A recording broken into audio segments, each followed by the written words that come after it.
Back dear students. આજે આપણે ધોરણ 7માં વિષય વિજ્ઞાનમાં નવા અભ્યાસક્રમ મુજબ સેમિસ્ટર 2માં 10મો પાઠ વિદ્યુત પ્રવાહ અને તેની અસરો સ્વાધ્યાયનું સંપૂર્ણ સોલ્યુશન જોવાના છે।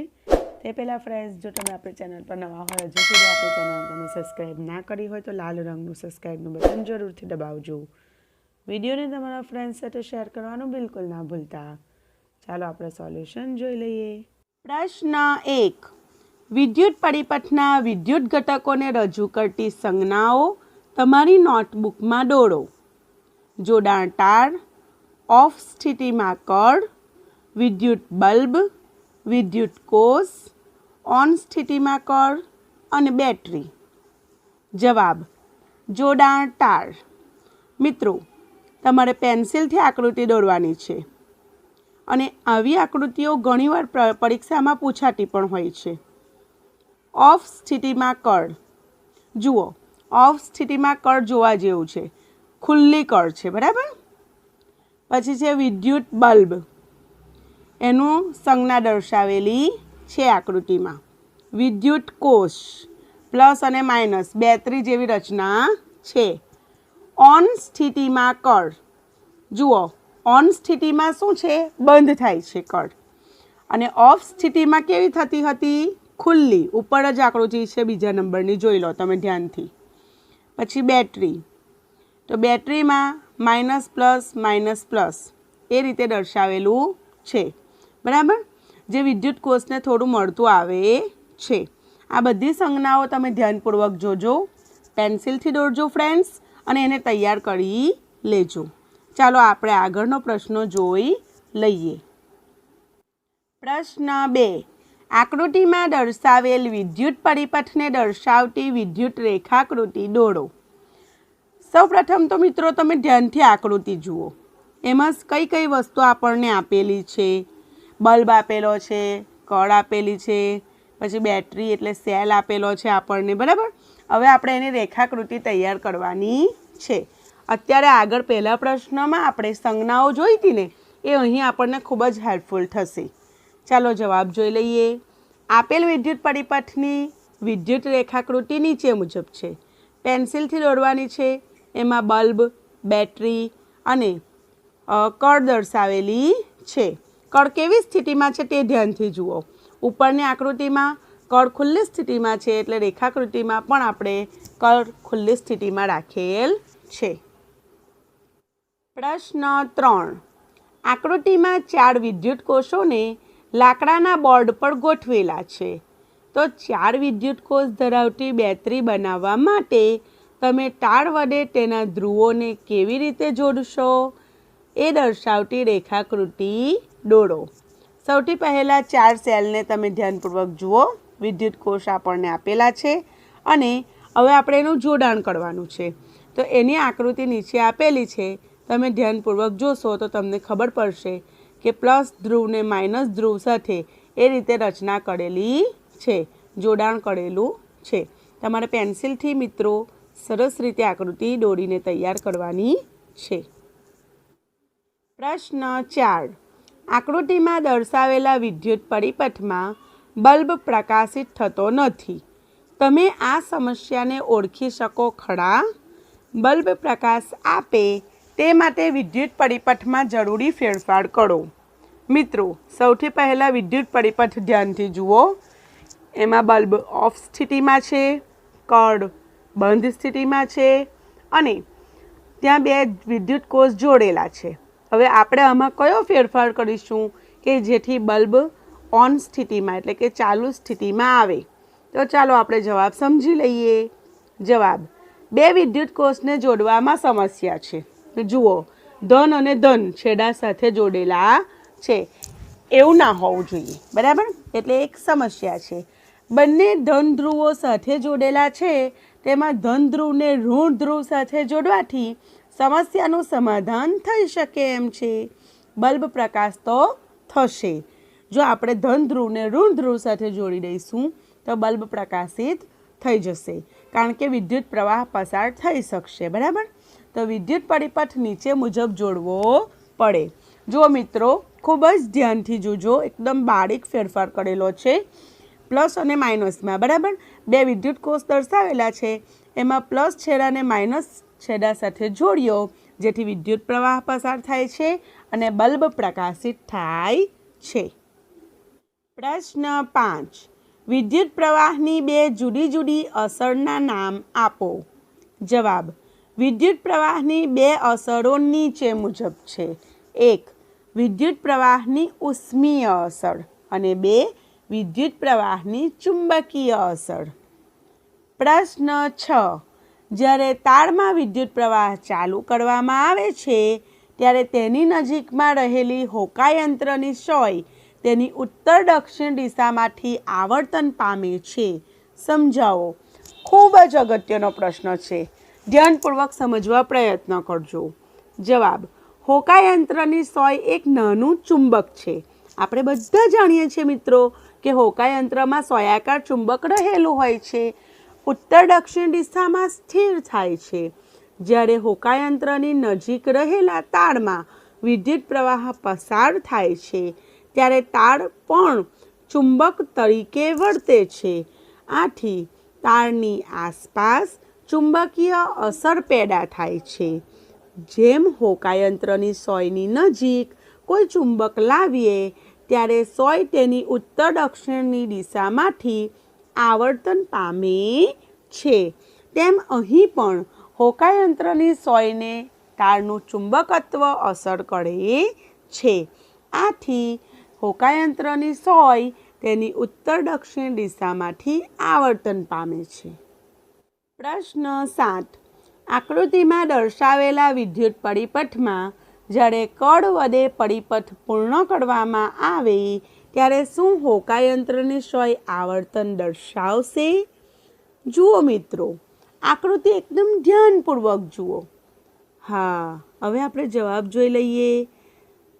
ના, અહીં વિદ્યુત પરિપથમાં વિદ્યુતનો કોઈ સ્ત્રોત જેમ કે વિદ્યુત કોષ જોડાણમાં જ નથી. આથી પરિપથમાં વિદ્યુત પ્રવાહ પસાર થઈ શકે જ નહીં. પરિણામે હોકાયંત્રની સોય આવર્તન દર્શાવશે નહીં. પ્રશ્ન 8. ખાલી જગ્યા પૂરો. પહેલી ખાલી જગ્યા: વિદ્યુત કોષની સંજ્ઞામાં લાંબી રેખા ખાલી જગ્યા ધ્રુવ દર્શાવે છે. જવાબ આવશે ધન ધ્રુવ દર્શાવે છે. બીજી: બે કે બેથી વધુ વિદ્યુત કોષોના જોડાણને ખાલી જગ્યા કહે છે. જવાબ આવશે બેટરી કહે છે. ત્રીજી ખાલી જગ્યા: જ્યારે રૂમ હીટરમાં વિદ્યુત પ્રવાહ ચાલુ કરવામાં આવે છે ત્યારે તે ખાલી જગ્યા, એટલે કે જવાબમાં આવશે ઉષ્મા ઉત્પન્ન કરે છે. ચોથી ખાલી જગ્યા: વિદ્યુત પ્રવાહની ઉષ્મીય અસરને આધારે વપરાતા સુરક્ષા ઉપકરણને ખાલી જગ્યા કહે છે. જવાબ આવશે ફ્યુઝ કહે છે. પ્રશ્ન 9. સાચા વિધાન સામે ટી એટલે કે ટ્રુ અને ખોટા વિધાન સામે એફ એટલે કે ફોલ્સ પર નિશાની કરો. પહેલું: બે વિદ્યુત કોષની બેટરી બનાવવા માટે એક વિદ્યુત કોષનો ઋણ ધ્રુવ બીજા વિદ્યુત કોષના ઋણ ધ્રુવ સાથે જોડવામાં આવે છે. F false. આપેલ વાક્ય ખોટું છે. બીજું: જ્યારે ફ્યુઝમાંથી પસાર થતો વિદ્યુત પ્રવાહ તેની અમુક મર્યાદા કરતાં વધી જાય ત્યારે ફ્યુઝ તાર પીગળીને તૂટી જાય છે. T true. સાચું વાક્ય છે. ત્રીજી ખાલી જગ્યા: વિદ્યુત ચુંબક લોખંડના ટુકડાઓને આકર્ષતું નથી. F false. ખોટું વાક્ય છે. ચોથું: વિદ્યુત ઘંટડીમાં વિદ્યુત ચુંબક આવેલું હોય છે. T true. સાચું વાક્ય છે. પ્રશ્ન 10. કચરાના ઢગલામાંથી પ્લાસ્ટિકની થેલીઓને જુદી પાડવા માટે વિદ્યુત ચુંબક વાપરી શકાય તેવું તમે વિચારો છો? સમજાવો. જવાબ: ના, કચરાના ઢગલામાંથી પ્લાસ્ટિકની થેલીઓને જુદી પાડવા માટે વિદ્યુત ચુંબક વાપરી શકાય નહીં. કારણ વિદ્યુત ચુંબક કે કોઈ પણ ચુંબક માત્ર લોખંડ જેવા ચુંબકીય પદાર્થોને જ આકર્ષે છે. પ્લાસ્ટિક ચુંબકીય પદાર્થ નથી, તેથી વિદ્યુત ચુંબક પ્લાસ્ટિકની થેલીઓને આકર્ષશે નહીં. પરિણામે કચરાના ઢગલામાંથી પ્લાસ્ટિકની થેલીઓ જુદી પાડવા વિદ્યુત ચુંબક વાપરી શકાય નહીં. પ્રશ્ન 11. તમારા ઘરમાં ઇલેક્ટ્રિશિયન કેટલુંક સમારકામ કર્યા બાદ તે ફ્યુઝને બદલવા માટે તારનો ટુકડો વાપરવા ઈચ્છે છે. શું તમે તેની સાથે સહમત છો? તમારા પ્રતિભાવ માટેનું કારણ જણાવો. જવાબ: ના. ઇલેક્ટ્રિશિયન ફ્યુઝને બદલવા તારનો ટુકડો વાપરવા ઈચ્છે તો તેમ કરવા ન દેવાય. ફ્યુઝ માટે ખાસ પ્રકારનો ISI માર્કવાળો તાર જ વપરાય છે. ઇલેક્ટ્રિશિયન ઘણીવાર ગમે તે તાર વાપરે છે તે યોગ્ય નથી. આમ કરવાથી ઘણીવાર મોટું નુકસાન થવાની સંભાવના રહેલી છે. પ્રશ્ન 12. નીચેની આકૃતિ મુજબ જુબેદાએ વિદ્યુત કોષના હોલ્ડર વડે વિદ્યુત પરિપથ બનાવ્યો છે. જ્યારે તે પરિપથમાં કળ ઓન કરે છે ત્યારે બલ્બ પ્રકાશિત થતો નથી. તો પરિપથમાં રહેલી શક્ય ખામીઓને શોધી કાઢવા માટે જુબેદાને મદદ કરો. ચાલો વિદ્યાર્થી મિત્રો, ધ્યાનપૂર્વક સૌથી પહેલાં પરિપથ જોઈ લઈએ. હવે એમાં રહેલી ખામીઓ વિશે આપણે લખીશું. જવાબ: જુબેદાની શક્ય ખામીઓ નીચે મુજબની હોઈ શકે છે. 1. જુબેદાએ બે વિદ્યુત કોષો બરાબર જોડ્યા ન હોય. તેને ધન ધ્રુવ સાથે ઋણ ધ્રુવ જોડવાને બદલે ધન ધ્રુવ જોડ્યો હશે. 2. તેને જોડેલ બલ્બ ઉડી ગયેલ હોવો જોઈએ. આ બે શક્યતાઓ હોઈ શકે છે મિત્રો. જે મેં જોઈ એ મેં કીધું. તમે ધ્યાનપૂર્વક પરિપથ જોજો. તમને બીજી કોઈ ખામી દેખાય તો એ પણ તમે ઉમેરી શકો છો. પ્રશ્ન 13.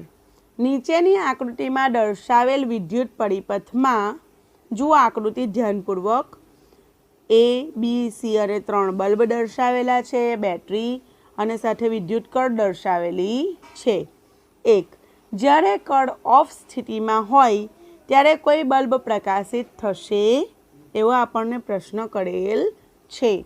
જવાબ: જ્યારે કળ ઓફ એટલે કે બંધ સ્થિતિમાં હોય ત્યારે કોઈ પણ બલ્બ પ્રકાશિત થશે નહીં. કારણ કે કળ ઓફ સ્થિતિમાં હોય ત્યારે વિદ્યુત પરિપથમાં વિદ્યુત પ્રવાહ વહે નહીં. તેથી કોઈ પણ બલ્બ પ્રકાશિત થાય નહીં. બીજું, જ્યારે પરિપથમાં કળને ઓન સ્થિતિમાં ખસેડવામાં આવે ત્યારે કયા ક્રમમાં બલ્બ A, B, C પ્રકાશ પામશે? જવાબ: જ્યારે પરિપથમાં કળને ઓન સ્થિતિમાં ખસેડવામાં આવે ત્યારે વિદ્યુત પરિપથમાં તરત જ વિદ્યુત પ્રવાહ વહેતો થઈ જાય છે. આથી બધા બલ્બ A, B તથા C એક સાથે પ્રકાશિત થાય છે. વૈજ્ઞાનિક કારણો આપી સમજાવો. 1. ઘરના વિદ્યુત પરિપથમાં ફ્યુઝ રાખવામાં આવે છે. કારણ આપો. જવાબ: ઘરમાં આપવામાં આવતા વિદ્યુત પ્રવાહની પ્રબળતા કોઈવાર વધી જવાની સંભાવના રહેલી છે. આથી વિદ્યુતના સાધનોને નુકસાન થાય છે.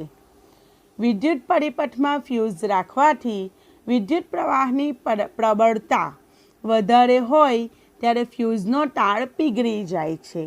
આથી તરત જ વિદ્યુત પરિપથ ખુલ્લો બને છે. પરિણામે ઘરમાં વિદ્યુત પ્રવાહ આવતો બંધ થઈ જાય છે અને વિદ્યુતના સાધનોને તેમજ વિદ્યુત પરિપથમાં થતું નુકસાન અટકે છે. આથી વિદ્યુત પરિપથમાં ફ્યુઝ રાખવામાં આવે છે. બીજું વૈજ્ઞાનિક કારણ જોઈ લઈએ. વિદ્યુત ઇસ્ત્રીમાં નિક્રોમના તારનું ગુજરું વપરાય છે. જવાબ: નિક્રોમના તારનો વિદ્યુત અવરોધ વધારે છે. આથી તેમાંથી વિદ્યુત પ્રવાહ પસાર કરતાં તે સખત ગરમ થઈ જાય છે. આ વિદ્યુત પ્રવાહની ઉષ્મીય અસર છે. નિક્રોમના તાર દ્વારા ઉત્પન્ન થતી ઉષ્મા ખૂબ વધારે હોવાથી વિદ્યુત ઇસ્ત્રીમાં નિક્રોમના તારનું ગૂંચળું વપરાય છે. ફ્રેન્ડ્સ, સ્વાધ્યાયના બધા પ્રશ્નોના જવાબો સરળ છે. અને હા, આકૃતિ સાથેના જે જવાબો છે તેને તમે પેન્સિલથી આકૃતિ દોરજો અને ખાસ પ્રેક્ટિસ કરજો. જો તમને વિડીયો ગમ્યો હોય તો લાઈક કરજો અને તમારા ફ્રેન્ડ્સ સાથે એને વધુને વધુ શેર કરજો અને મારું વિડીયો તમારા ફ્રેન્ડ્સ સુધી વધુને વધુ પહોંચાડજો. Thank you. ફરી મળીશું. આવજો.